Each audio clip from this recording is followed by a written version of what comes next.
বিসমিল্লাহির রহমানির রহিম। আসসালামু আলাইকুম ওয়া রাহমাতুল্লাহি ওয়া বারাকাতুহু। প্রিয় শিক্ষার্থী বন্ধুরা, আব্দুল ওয়াল ইউনিভার্সিটি কলেজ অনলাইন ক্লাসের পক্ষ থেকে আমি মোহাম্মদ দিনিকুল ইসলাম তোমাদের শুভেচ্ছা ও অভিনন্দন জানাচ্ছি। তোমরা নিশ্চয়ই জানো আমি এই মাসের 14 তারিখ কোভিড-19 পজিটিভ হই। আজকে 25 তারিখ, আলহামদুলিল্লাহ আমি ভালো আছি। অতি শীঘ্রই তোমাদের সাথে আমার দেখা হবে। আমি এখন সম্পূর্ণভাবে বাসায় কোয়ারেন্টাইনে আছি এবং এর মধ্যেই তোমাদের সাথে আমি অনলাইন ক্লাসে যুক্ত হয়েছি। আশা করছি তোমরা সকলেই তোমাদের দোয়ার আশীর্বাদের মধ্যে আমাকে রেখেছো এবং শেষ পর্যন্ত রেখে যাবে। প্রিয় শিক্ষার্থী বন্ধুরা, চলো কথা না বাড়িয়ে আমরা আমাদের আজকের পাঠে চলে যাই। আমাদের আজকে পাঠ হচ্ছে পদার্থবিজ্ঞান প্রথম পত্রের 3য় অধ্যায় গতিবিদ্যা থেকে। আমরা আজকে আলোচনা করব অবস্থান সময় ও ব্যাগ সময় লেখচিত্র, পড়ন্ত বস্তু সূত্র। আমরা এই দুটি বিষয়ের উপর আজকে আলোচনা করব এবং কিছু শেখার চেষ্টা করব ইনশাল্লাহ। তো প্রথমে দেখো, একটি লেখচিত্র দেখানো হয়েছে এখানে। এই লেখচিত্রের মধ্যে তোমরা দেখতে পাচ্ছ যে ভেলোসিটি ভার্সেস টাইম একটি লেখচিত্র, অর্থাৎ সময় বনাম ব্যাগের লেখচিত্র, যার মধ্যে তোমাদের এক্স অক্ষ বরাবর সময় স্থাপন করা হয়েছে এবং ওয়াই অক্ষ বরাবর ব্যাগ স্থাপন করা হয়েছে। তো যখন সময় শূন্য, একই অবস্থায় ব্যাগ শূন্য। সময় যত বৃদ্ধি পাচ্ছে ব্যাগ তত বৃদ্ধি পাচ্ছে, অর্থাৎ সময় এবং ব্যাগ একটি নির্দিষ্ট হারে বৃদ্ধি পাচ্ছে। আর সময় ব্যাগ যদি নির্দিষ্ট হারে বৃদ্ধি পেতে থাকে, অর্থাৎ ব্যাগ যদি বৃদ্ধি পায়, তখন তার মধ্যে ত্বরণ সৃষ্টি হয়। আর আমরা এই ত্বরণকে আমরা বলি হলো পজিটিভ অ্যাক্সেলারেশন বা ত্বরণ, ধনাত্মক ত্বরণ। আবার দেখা যায় যে এই ত্বরণ 4 সেকেন্ড পর্যন্ত একইভাবে বৃদ্ধি পাচ্ছে, অর্থাৎ এই ব্যাগ একটি নির্দিষ্ট হারে 4 সেকেন্ড পর্যন্ত বৃদ্ধি পাচ্ছে। 4 সেকেন্ড পর তার একটি নির্দিষ্ট ব্যাগ তৈরি হয়েছে, যা হচ্ছে 8 মিটার পার সেকেন্ড, এবং এই ব্যাগ 7 সেকেন্ড পর্যন্ত অপরিবর্তিত ছিল। 4 সেকেন্ড থেকে 7 সেকেন্ড পর্যন্ত ব্যাগের মান একই ছিল। এই অবস্থা ব্যাগের কোনো পরিবর্তন হয়নি। আর ব্যাগের পরিবর্তন না হলে তার মধ্যে কোনো ত্বরণ তৈরি হয় না, যেখানে ত্বরণ শূন্য, অর্থাৎ জিরো অ্যাক্সেলারেশন। তো এই জিরোর ত্বরণে বস্তুটি কি অবস্থায় থাকে? বস্তুটা কি স্থির থাকে? অবশ্যই না। এই জিরো ত্বরণে বস্তুটি একটি নির্দিষ্ট ব্যাগে চলতে থাকে। আবার দেখা যায় যে 7 সেকেন্ড সময় থেকে 10 সেকেন্ড সময়ের মধ্যে তার ব্যাগ হ্রাস পেয়ে শূন্যে নেমে এসেছে। তো যেহেতু ব্যাগ হ্রাস পাচ্ছে, এক্ষেত্রে তার মধ্যে মন্দন ক্রিয়া করছে। আর এই মন্দনটাকে আমরা বলি হলো নেগেটিভ অ্যাক্সেলারেশন। অর্থাৎ এই নেগেটিভ অ্যাক্সেলারেশনের সময় বস্তুর ব্যাগ হ্রাস পাবে, তার গতির বিরুদ্ধে ব্যাগ তৈরি হবে। তো দেখা যাচ্ছে যে আমরা এখানে 3টা অবস্থায় দেখতে পেলাম বস্তুর 3টা অবস্থার মধ্যে একটি হচ্ছে ত্বরণ যখন হচ্ছে তখন বস্তুটি ব্যাগ বৃদ্ধি পাচ্ছে, আবার যখন ত্বরণ শূন্য হচ্ছে বস্তুটি ব্যাগের কোনো পরিবর্তন হচ্ছে না, আবার যখন মন্দন হচ্ছে তখন ব্যাগ হ্রাস পাচ্ছে। আমরা আরেকটি লেখচিত্র লক্ষ্য করি। এই লেখচিত্রটি হচ্ছে স্পিড বাই ভার্সেস টাইম, অর্থাৎ দ্রুতি বনাম সময় লেখচিত্র। এই লেখচিত্রের মধ্যে বস্তুর ভিন্ন ভিন্ন অবস্থা তুলে ধরা হয়েছে। দেখা যায় যে বস্তুটি ও থেকে এ বিন্দুর পর্যন্ত, বস্তুটি ও থেকে এ বিন্দু পর্যন্ত তার মধ্যে ব্যাগের পরিবর্তন হয়েছে, দ্রুতির পরিবর্তন হয়েছে, ফলে তার ত্বরণ হয়েছে। আবার এ থেকে বি বিন্দু পর্যন্ত বস্তুটি ব্যাগের কোনো দ্রুতির কোনো পরিবর্তন হয় নাই, দ্রুতির কোনো পরিবর্তন হয় নাই, তার মানে কোনো ত্বরণ তৈরি হয় নাই, অর্থাৎ সে সমবেগে অতিক্রম করেছে। আবার বি থেকে সি পর্যন্ত সে একইভাবে তার মধ্যে মন্দন তৈরি হয়েছে, মন্দন তৈরি হওয়াতে বস্তুটি শেষ বেগ শূন্য হয়েছে। আবার সি থেকে ডি বিন্দু পর্যন্ত বস্তুটির ব্যাগের কোনো পরিবর্তন হয় নাই, এই অবস্থায় বস্তুটি ব্যাগ শূন্য ছিল। আর ব্যাগ শূন্য থাকা মানে হচ্ছে বস্তুটি স্থির ছিল। আবার একইভাবে ডি থেকে ই বিন্দু পর্যন্ত অর্থাৎ ডিই পথে বস্তুটি পুনরায় ত্বরণ সৃষ্টি হয়েছে। আর ত্বরণ সৃষ্টি হওয়ার কারণে তার মধ্যে ব্যাগের পরিবর্তন হয়েছে। আবার ইএফ পর্যন্ত বস্তুটির ব্যাগের কোনো পরিবর্তন হয়নি, ফলে তার মধ্যে কোনো ত্বরণ তৈরি হয়নি। ঠিক আছে, তো এখন এই লেখচিত্রের মধ্য থেকে আমরা কিভাবে তার ঢাল নির্ণয় করি, আবার কিভাবে আমরা ঢাল বা নতি নির্ণয় করবো, আর ওই নতিটি কি নির্দেশ করবে সেটা আমরা এখন একটু বোঝার চেষ্টা করব। দেখা যায় যে প্রথম চিত্রের মধ্যে এখানে ডিস্টেন্স বা পজিশন, অবস্থার পরিবর্তন এবং সময়ের লেখচিত্র দেখানো হয়েছে। এই লেখচিত্রটির মধ্যে সেটা সময়ের সাথে অবস্থার পরিবর্তন সমভাবে ঘটেনি। হ্যাঁ, অর্থাৎ তার অবস্থার পরিবর্তন সুষমভাবে ঘটেনি। হ্যাঁ, কখনো দেখা গেল যে বৃদ্ধি পেয়ে পরে আবার হ্রাস পেয়েছে, অর্থাৎ এক এক সময় এক এক হয়েছে। তো এই অবস্থায় আমরা যখন কোনো নতি বা ঢাল নির্ণয় করতে যাব, তখন ওই লেখচিত্রের মধ্যে সর্বোচ্চ বক্রবিন্দুতে আমরা একটা ট্যানজেন্ট অঙ্কন করব, অর্থাৎ একটি স্পর্শক অঙ্কন করব। ওই স্পর্শক থেকে ওই স্পর্শকের উপর আমরা একটি লম্ব অঙ্কন করব। ওই স্পর্শকের উপর আমরা একটা লম্ব অঙ্কন করব, অর্থাৎ একটি সমকোণী ত্রিভুজ অঙ্কন করব। এই সমকোণী ত্রিভুজের মধ্যে ওয়াই অক্ষের যে পরিবর্তন এবং এক্স অক্ষের যে পরিবর্তন, এই ওয়াই অক্ষের পরিবর্তন ও এক্স অক্ষের পরিবর্তন দ্বারা তার ঢাল নির্দেশ করা হবে, হ্যাঁ, বা তার নতি নির্দেশ করা হবে। তাহলে আমার এখানে ওয়াই অক্ষের পরিবর্তনে কি দেখানো হয়েছে? ওয়াই অক্ষের পরিবর্তনে দেখানো হয়েছে অবস্থানের পরিবর্তন, এবং এক্স অক্ষের পরিবর্তন দেখানো হয়েছে, এক্স অক্ষে সময়ের পরিবর্তন দেখানো হয়েছে। তাহলে সময়ের অবস্থানের পরিবর্তন এবং সময়ের পরিবর্তন, এটা অনুপাত নির্দেশ করে হলো তার ব্যাগ, কোন বস্তু ব্যাগ নির্দেশ করে।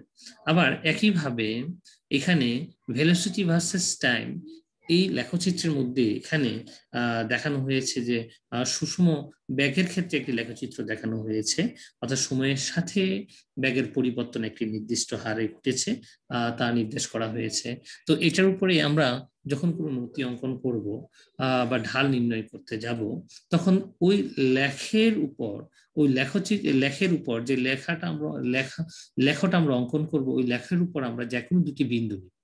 ওই দুটি বিন্দুর মধ্যে আমরা একটি সমকোণী ত্রিভুজ অঙ্কন করব।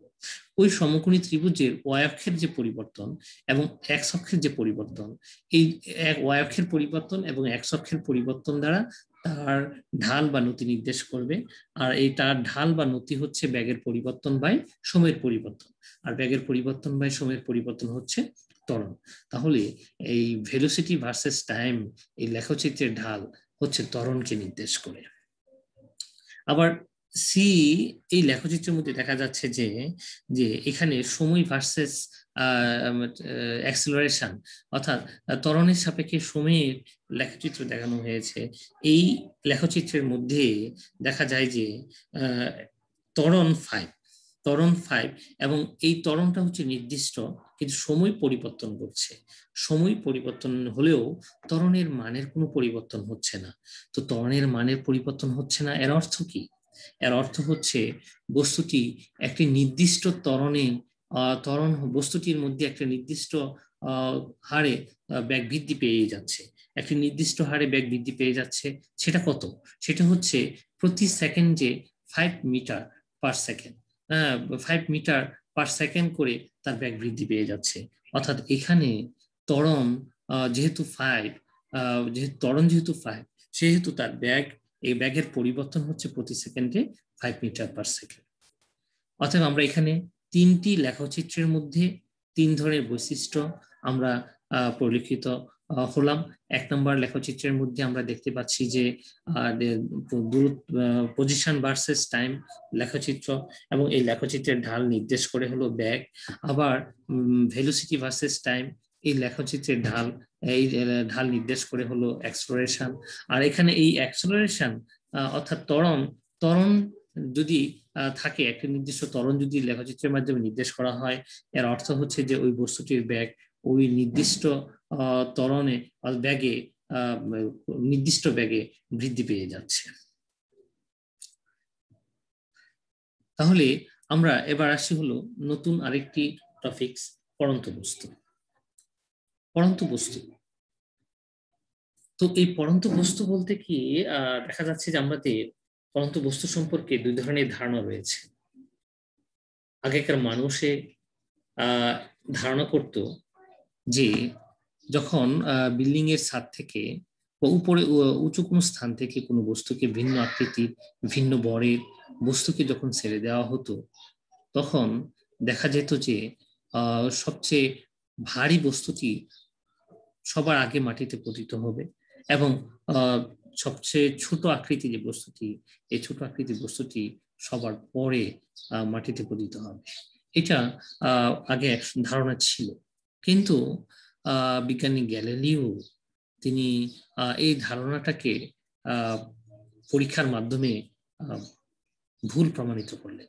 তিনি দেখতে পেলেন যে সকল বস্তু যে কোনো আকৃতির হোক, যে কোনো আকৃতির হোক না কেন, যে কোনো ভরের হোক না কেন, সকল বস্তুকে যদি আমরা বিনা বাধায় উপর থেকে পড়তে দেওয়া হয়, তখন দেখা যাবে যে তারা একই সময়ে এসে মাটিতে পতিত হবে, একই সময়ে এসে মাটিতে পতিত হবে।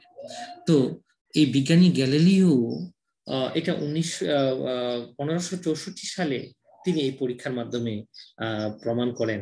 তিনি বলেন যে যদি এখানে বাতাসের বাধাকে ইগনোর করা হয়, বাতাসের বাধাকে যদি বিবেচনা করা না হয়, এবং কোনো বস্তুকে যদি মুক্তভাবে পড়তে দেওয়া হয়, যে কোনো উচ্চতা থেকে, যে কোনো ভরে এবং যে কোনো আকৃতি বস্তু একই সময় এসে মাটিতে পতিত হবে, তাহলে বস্তুর এই মাটিতে পতিত হওয়া, অর্থাৎ তার যে অ্যাক্সেলারেশন হবে, তার যে ত্বরণ হবে, এই ত্বরণ বস্তুর ভরের উপর, বস্তুর আকৃতির উপর এবং বস্তুর উচ্চতার উপর নির্ভর করবে না।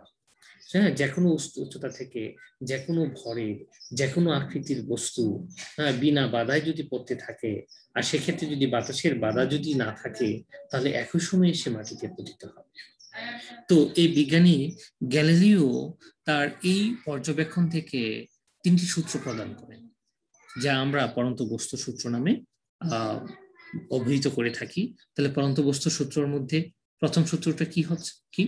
প্রথম সূত্র হচ্ছে স্থির অবস্থান ও একই উচ্চতা থেকে বিনা বাধায় পড়ন্ত সকল বস্তু সমান সময়ে সমান পথ অতিক্রম করবে।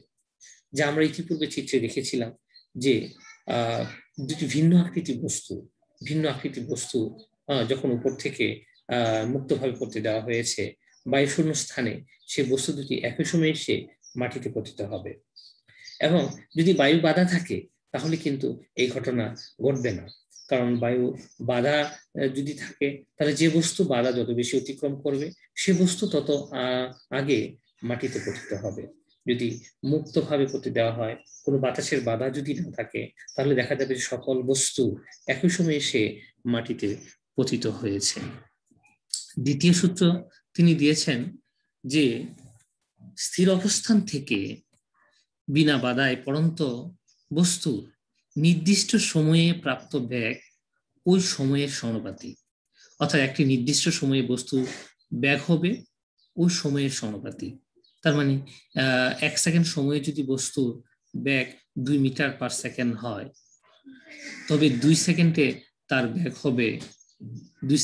ব্যাগ হবে 4 মিটার পার সেকেন্ড। অর্থাৎ সময় যত বাড়তে থাকবে, ব্যাগ ঠিক সেই হারে বৃদ্ধি পেতে থাকবে, সময়ের সাথে সাথে ব্যাগ বৃদ্ধি পেতে থাকবে। তৃতীয় সূত্র বলা হয়েছে স্থির অবস্থান থেকে বিনা বাধায় পরন্ত বস্তু নির্দিষ্ট সময়ে যে দূরত্ব অতিক্রম করে তা ওই সময়ের বর্গের সমানুপাতিক। অর্থাৎ বস্তুটি যত সময় অতিক্রম করবে তার অতিক্রান্ত দূরত্বের পরিমাণ তত বৃদ্ধি পেতে থাকবে এবং সেটা হবে বর্গ আকার। সেই বৃদ্ধিটা ঘটবে হলো বর্গ আকারে। হ্যাঁ, তো তোমার সময়ে প্রথম 1 সেকেন্ডে যদি কোনো বস্তু প্রথম 1 সেকেন্ডে যদি বস্তুটি যদি 1 মিটার দূরত্ব অতিক্রম করে, তাহলে 2 সেকেন্ডে বস্তুটি 4 মিটার দূরত্ব অতিক্রম করবে, 3 সেকেন্ডে বস্তুটি 9 মিটার দূরত্ব অতিক্রম করবে। তো একইভাবে বস্তুটি দেখা যাবে যে সময় যত বৃদ্ধি পেতে থাকবে বস্তুর অতিক্রান্ত দূরত্ব ঠিক তার সময়ের বর্গের সমানুপাতে বৃদ্ধি পেতে থাকবে। তাহলে আমরা এই পরন্ত বস্তুর তিনটা সূত্র পেলাম, আর এই তিনটা সূত্র থেকে আমরা তিনটা বৈশিষ্ট্য আমরা এখানে উল্লেখ করতে পারি। প্রথম বৈশিষ্ট্য হচ্ছে যে বস্তুসমূহ নির্দিষ্ট সময়ে নির্দিষ্ট দূরত্ব অতিক্রম করে। 2 নম্বর, নির্দিষ্ট সময়ে প্রাপ্ত বেগ সময়ের সমানুপাতিক। নির্দিষ্ট সময়ে অতিক্রান্ত দূরত্ব সময়ের বর্গের সমানুপাতিক। ঠিক আছে, তো আমরা বাড়িতে একটা কাজ দিয়েছি, তোমরা এই বাড়িতে অবশ্যই কাজটি করে ফেলবে। এখানে বলা হয়েছে কি, একটি বাঘ তার 40 মিটার সামনে একটি হরিণকে ধরার জন্য ধাওয়া করলো। সঙ্গে সঙ্গে টের পেয়ে হরিণটিও পালানোর জন্য হরিণটি হতে 180 মিটার দূরে নিরাপদ আশ্রয়ের দিকে দৌড় শুরু করল। বাঘটি 2 মিটার পার সেকেন্ড আদিবেগে ও 1 মিটার পার সেকেন্ড ত্বরণে, আর হরিণটি 5 মিটার পার সেকেন্ড আদিবেগে ও 0.5 মিটার পার সেকেন্ড স্কয়ার ত্বরণে দৌড়াতে থাকলো। তার মানে এখানে বাঘ এবং হরিণ অবস্থান করছে। তো বাঘ হতে 40 মিটার সামনে হরিণ আছে।